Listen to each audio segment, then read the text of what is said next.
Divorcing you was absolutely the right choice. You and your child are still as pitiful as ever. I make $200,000 a year. It seems that my ex-husband just wants to brag about himself. He doesn't even try to ask about our situation. Oh, by the way, let me introduce you to someone. Hey, come here, this is my new wife, Harriet. He introduced me to his new spouse. What on earth is he thinking? Oh, that's it. Are we done here? Well then, bye-bye. Wait a minute. As I try to leave, my ex-husband blocks my path again. Hey, are you just jealous because we look happy? Just because you're poor doesn't mean you have to be so twisted. You'll end up even more miserable, you know? My ex-husband decides on his own that I'm unhappy. I'm past being angry and now just feel disgusted. While I remain silent, my ex tries to say something else, but my son Johnny interrupts. Mom, can we fire this guy? Huh? My name is Lisa, and I am now 42 years old. I married George, my coworker at the same company, when I was 26. I continued to work after we were married but quit when I became pregnant. Later, our son Johnny was born. Now that my son has turned 7 and started elementary school, parenting has settled down a bit. I thought it might be time to start working outside the home again, so I talked to my husband about it. He agreed right away, seemingly waiting for me to suggest it. Certainly, he probably thinks it would help our household budget if I started working, but he's been rushing me about it. Have you found something yet? Not yet. I'm looking carefully. Just find something.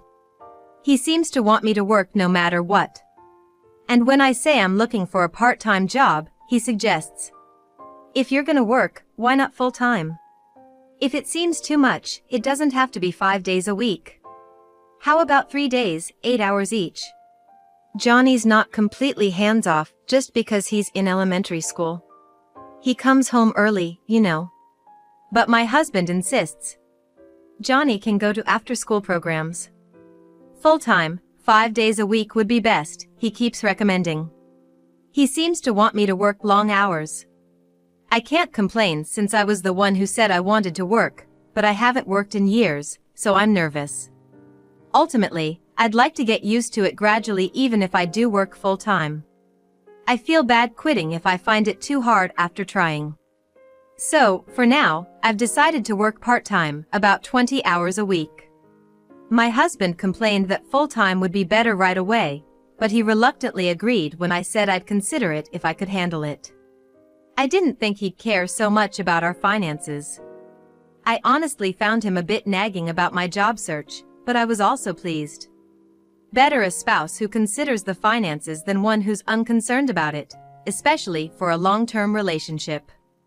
But I would later realize this perception was mistaken. A few months after I started my part-time job, a message came to my phone. Wondering who it was, I checked and saw a very familiar name. It was my former colleague. And also my husband's current colleague. I thought it had been a long time and casually read the message. Then I was so shocked by the content that I raised my voice.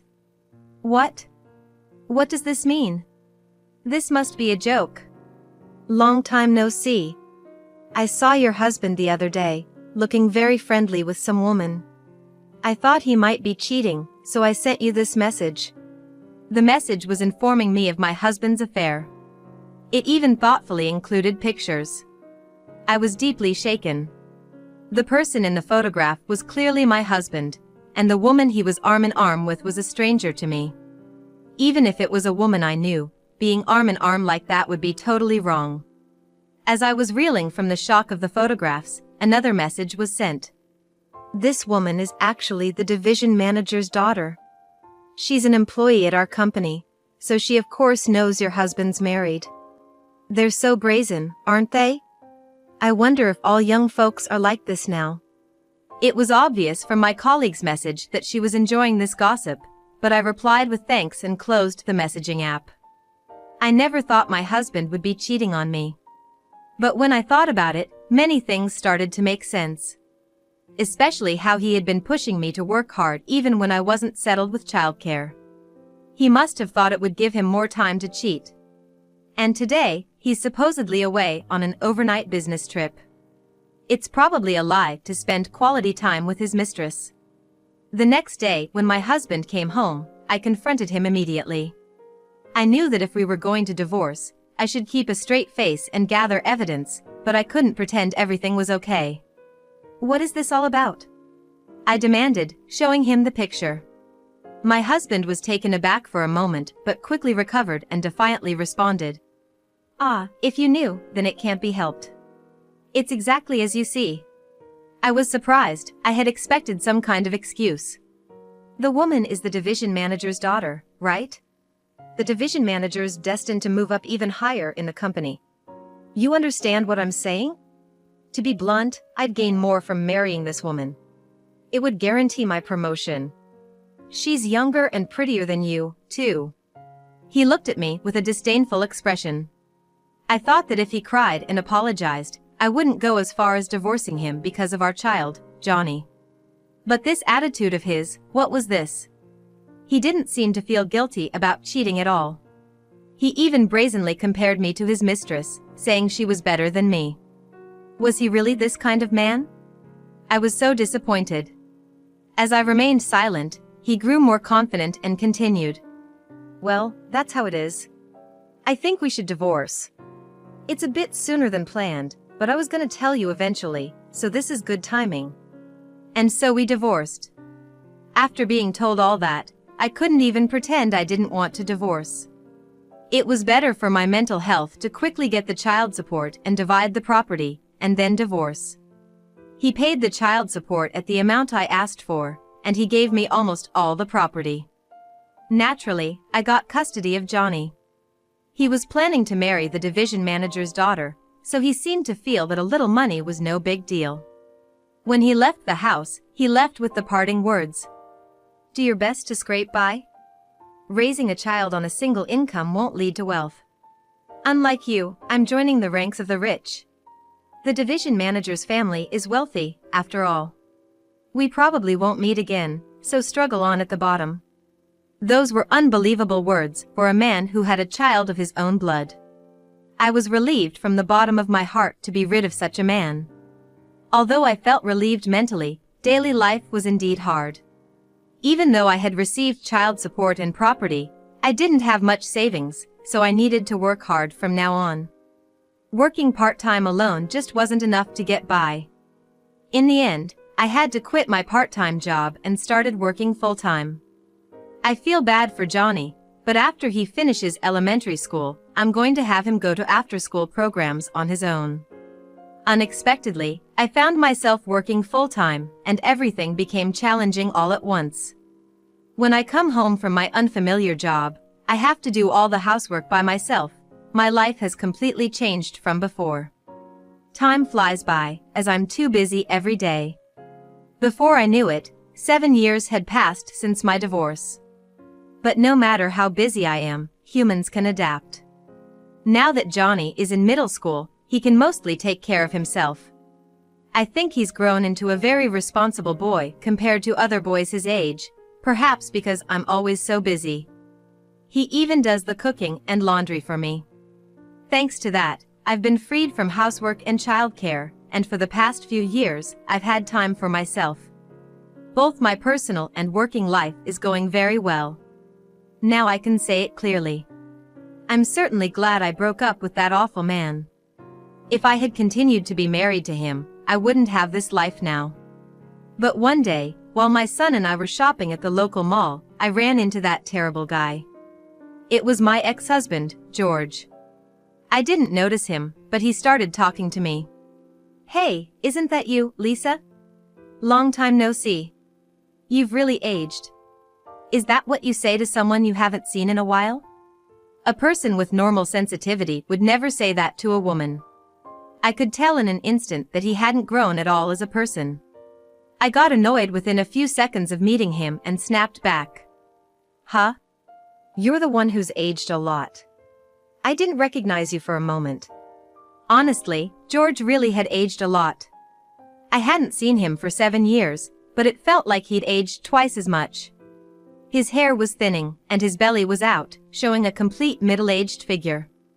I thought talking to my ex-husband was a waste of time, so I tried to walk away, saying, "Oh, well, long time no see. But I don't really have anything to say to you. See you later." But he wouldn't let me go. He stood in my way and started talking nonsense. Hey, don't be so cold. The family is all together again. Let's catch up for a bit." I didn't want to hear anything about his life. If there's one thing I'd like to complain about, it's that he stopped paying child support a few years after our divorce. Child support is not my right, but Johnny's right. The fact that he could talk so openly in front of Johnny, who was owed that money, made me irritated. But George didn't care about my mood at all. He started talking about his recent life, which I didn't want to hear. After our divorce, I remarried. I married the daughter of the manager who was in that picture with me. Oh, he's not a manager anymore, he's an executive now. And I got promoted to manager. I'm definitely winning now. To be honest, I don't care how much George has been promoted, it has nothing to do with me, and I'm not envious. All I thought was, why are you bragging about not paying child support even after being promoted? He's such a cheap man to not even pay a few $1,000s a month, even though he's winning. And to rub it in even more, George continued his bragging. Breaking up with you was the right choice. You and your son still look poor. I make $200,000 a year. In the end, George just wanted to brag about himself. He didn't even try to hear about our lives. I thought that any normal parent would be curious about their child's life, but he didn't even talk to Johnny, who was standing right in front of him. He's really a terrible father. Oh, that reminds me. Let me introduce you. Hey! George called over a woman who was looking at clothes in the distance. The woman came over, and I knew right away who she was. I had seen her in a picture before. It was George's new wife, Harriet. Meet my wife, Harriet. How about that? She's way more beautiful than you, isn't she? He introduced me to his new wife. What was he thinking? This woman stole my husband when we were married. I'm glad we're apart now, but back then it was shocking, and I did resent it at the time. I have no good impression of this woman at all. You'd think my ex-husband would know that, even though he's not the brightest, but he must be really looking down on us. He seems not to have the brains to realize even that. Oh, is that all? I don't have time. Bye-bye. I said goodbye, feeling extremely unpleasant. Of course, I don't even glance at the woman, let alone greet her. Wait a minute. As I was about to leave, my ex-husband blocked my way again. Stop it. There's no point in hearing about your home life. Jealous because we look happy? You're not just poor in money, don't be bitter in your heart too.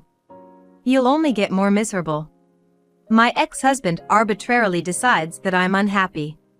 Mind your own business. I'm perfectly happy, so leave me alone. The most unfortunate thing lately is being spoken to by you.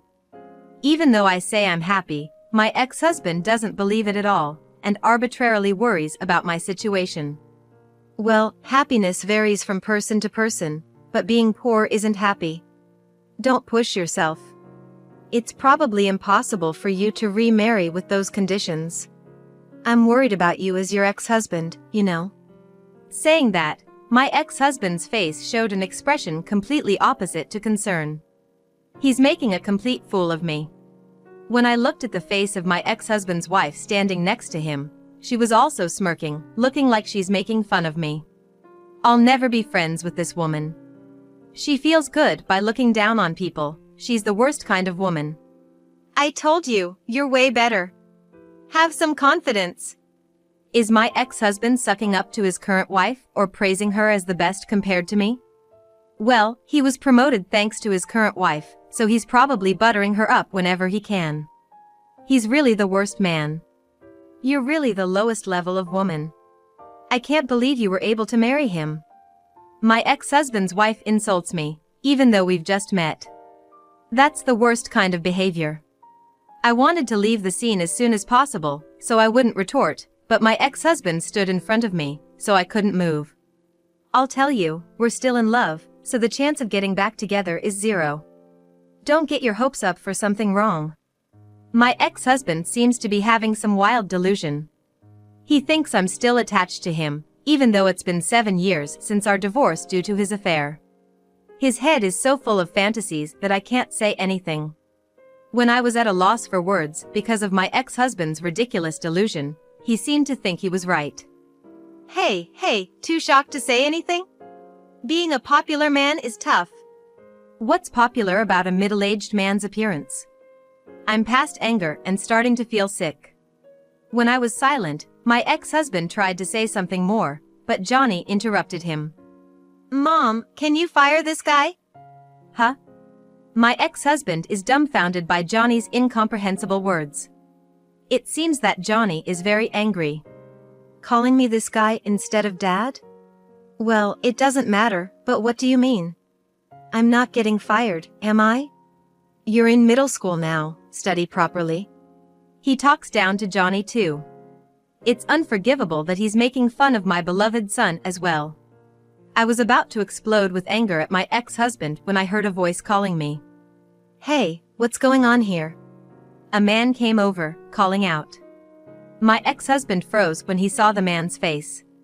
Why are you here, boss? My ex-husband asked the man in front of him. I'm just here shopping with my family. Are you saying I shouldn't be here? No, I'm sorry. I didn't mean it that way, but I was just wondering why you were talking to my ex-wife. Oh, that's natural. She's my current wife, after all. What? Her? No, this is your wife, boss? I can't believe.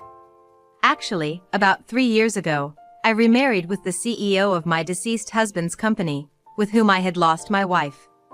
The CEO and I became close after my divorce when he approached me while I was shopping at the supermarket. Since I had previously worked at the same company as my ex-husband, I knew the CEO. The CEO knew that my ex-husband had an affair with the head of his department's daughter, leading to our divorce, and that he later married her. It seemed that the CEO was quite bitter about this as a fellow man. But he thought he couldn't meddle in an employee's private life until he saw me at the supermarket and impulsively spoke to me. I was very surprised since I knew the CEO, but I didn't think he would remember my face and name as just an ordinary employee. Perhaps he remembered me easily because I worked at the reception desk of the company. It seems your marriage didn't work out. But I'm sure you'll find someone better soon. CEO, I'm glad you remember me. But you don't have to worry about me, I'm fine. At that time, I had been divorced for less than a year, so I was somewhat putting on a brave face. But the CEO, with his vast life experience, saw right through my act and comforted me with kind words. Divorce takes more than 3 times the effort of marriage. Even if you divorced smoothly, it's tiring. I've never been divorced, but I felt utterly unmotivated when I lost my wife to death. When a man and woman who once loved each other part ways, that's just how it is. So, you don't need to put on a brave face. The CEO knew the loneliness of ending a married life. Indeed, while I was glad to have separated, I was also feeling a whirlpool of emotions like loneliness and emptiness at the time, so his words touched my heart. If talking to someone like me helps, call me anytime. I'll treat you to dinner whenever you like. He said, handing me his business card. I thought it would be too bold to contact him for about 2 years, but as time passed, I calmed down and wanted someone to talk to again. So I finally decided to call the CEO. Despite his busy schedule, the CEO made time for me and treated me to dinner. When I was an employee, the CEO was still a department head, and he had an unapproachable aura since he was the previous CEO's son, but once we had dinner together, I found him easy to talk to, like a nice uncle. Perhaps because I was no longer an employee, the CEO and I quickly became good drinking buddies. Then, about a year passed, and the CEO proposed to me with a serious look. You're kidding, Steve. Don't joke like that. I was told while drinking, so I thought it was a joke, but the CEO was serious. At first, I wanted to encourage you after your divorce, but being with you really calms me down. I haven't felt this way since I lost my wife. Honestly, I feel like I'm the one being healed now. If you're willing, let's spend the rest of our lives together. Give me a day to think about it," I said and consulted with my son. "I don't mind. You should decide based on whether you like him or not, Mom." Since there was no particular opposition, I decided to marry the CEO. To be honest, I liked him. I thought he was just a drinking buddy, but I also felt truly healed when I was with him. We both felt comforted, so I thought there was no obstacle to living together. And when I heard the story about the president's deceased wife, I really understood that he loved her. Every time I heard that story, I thought how happy I would be if I could marry someone who loved me like that. To be honest, I even felt a little jealous of his wife. And so, we became a happily married couple. The president really dotes on my son, Johnny, as if he were his own. Perhaps it's because the president had no children with his previous wife, but they get along so well that they look like real father and son. I truly am happy now, just as I told my ex-husband. My ex-husband's face turned pale, trembling, when he heard that I married the president. He never expected the husband of his poor ex-wife, who he looked down upon, to be the president. "Dad, this man was mocking Mom. Fire him," Johnny tells the president about my ex-husband without mercy. "Idiot, no Johnny, what are you talking about? We were just chatting."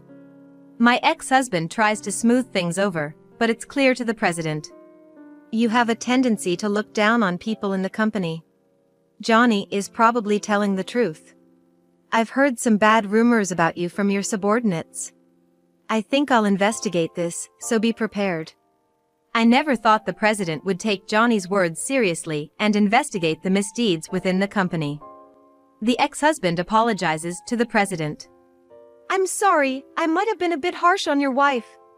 Can you please hold off on the internal investigation?" He's begging, even in a crowded shopping mall, showing how much he doesn't want the investigation. But this is practically an admission of guilt. The president is not listening. "No, I'm going to proceed. By the way, your close friend, the executive, has a bad reputation too. I'll investigate you both thoroughly." Upon hearing this, the ex-husband's wife also apologizes. "No. It's fine if it's just him, but my dad has nothing to do with it. If you must do it, please do it to him only." Hearing that line, my ex-husband started arguing with his wife on the spot. "What do you mean? You're planning to abandon me? Don't joke around. There are plenty of men like you. Of course, my dad is more important." It's said that one should not interfere in lovers' quarrels, and it's completely shameful. We don't want to be associated with them, so we ignored the arguing ex-couple and left the store. Those selfish people will probably have trouble from now on. It's their own fault, though. The president immediately organized a team to thoroughly investigate my ex-husband and the executive's work the next day. And oh, the things that came out: harassment of subordinates, countless verbal abuses, and favoritism. And worst of all, forcing clients to entertain them. It was an astonishing number, happening over many years. Abusing one's strong position to demand entertainment is totally inappropriate. In an era far from the old days, this attitude of exploiting their position for their own gain is completely out of line. My ex-husband and the executive were demoted and sent to a branch office in Nebraska. They probably knew this would happen, so they apologized again and again in the shopping mall. This means they knew they were doing wrong. Knowing and doing it anyway makes it malicious. They'll probably never get promoted again. According to the president, they both ended up resigning from the company. They were probably afraid of retaliation from the employees they had harassed and were now ordinary workers. However, it didn't end with just quitting. They were sued by the employees they had harassed. Since they were disliked by almost all the employees, there was a lot of evidence, and they completely lost in court. They were charged with enormous compensation and ended up in debt. The ex-husband's wife, whose family became poor, seems to have blamed her husband, and their marriage turned sour. They ended up divorcing soon after. Every day they argued, and the ex-husband took it out on his wife, so she might even sue him for damages, and the situation could become a legal quagmire. Seeing the downfall of my ex-husband makes me realize that it's best to live honestly and sincerely in this world. I was able to conceive a child with the president. I'm 42, so it's a late childbirth, but a healthy baby was born, so I'm relieved. Johnny seems very happy to become a big brother and takes good care of the baby, even feeding the baby milk every day. Steve is talking ahead of time, hoping that Johnny will grow up and help build the company. We're both getting older, so raising a child will be hard, but the fear flies away when I look at the baby's sleeping face. Thank you for being born. Mom's gonna work hard. I think as I face